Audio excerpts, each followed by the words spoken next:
Hey everyone, and welcome back to another episode of SDL Circle. I'm Eva, and today we are diving into some seriously eye-opening content. I just watched this incredible video on maritime crimes, and it got me thinking about how hidden the world of ocean crimes really is. Hi Eva and hello to all our listeners. I felt the same way after watching the video. What struck me was how these crimes, though happening miles away at sea, ripple into our everyday lives. It's like we're witnessing a shadow war that hardly anyone talks about.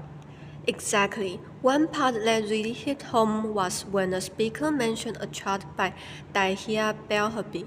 You remember that chart, right?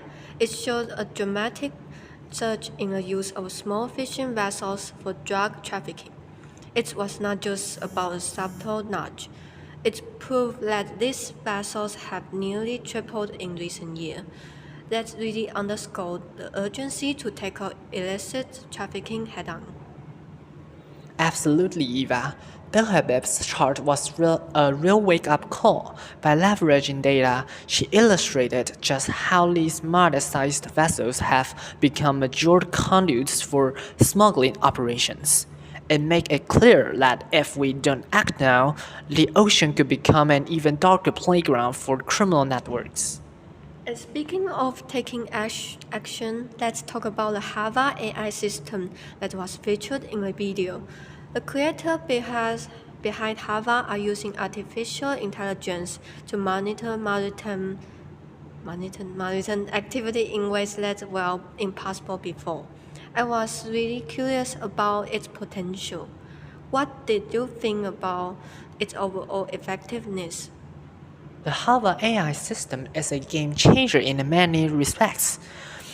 It's designed to process massive amounts of data, flag unusual behavior, and even track vessel movement using keyword algorithm across multiple languages. That said, while its AI-driven intelligence really ramps up surveillance and the speed of responses, its real power comes when this technology is paired with seasoned human judgment. Without that integration, even the most advanced system could miss the nuanced realities of life at sea. That balance between tech and human service is something I found particularly interesting when you consider the fast-reaching impact of these maritime crimes. It's not just about what happened on a ship, right? The consequences reach deep into society. Exactly. Think about it. Illegal fishing doesn't just rob coastal communities of their livelihoods, it also disrupts food security and weakens local economies. Then there's the whole drug trafficking issue. Those illicit activities not only fund organized crime but also lead to social instability and even increase the cost of everyday commodities. And let's not forget how privacy and armed robbery played into global trade. They inevitably impact businesses and consumer prices here on land. Right, it's a charm reaction, and that brings us to another thought-provoking aspect from the video. How collaboration between people and technology is key to curbing these crimes. Did you catch the discussion on that? I did, and I completely agree with the message. It's really a delicate dance. On one hand, you have AI powered surveillance, satellite tracking, and automated data analytics that can sift through mountains of information and alert us to suspicious activities. On the other hand, you need the human element. Experts who are understand the context can interpret data correctly and know how to enforce international laws effectively. When these elements work together, they form a robust defense against maritime crime.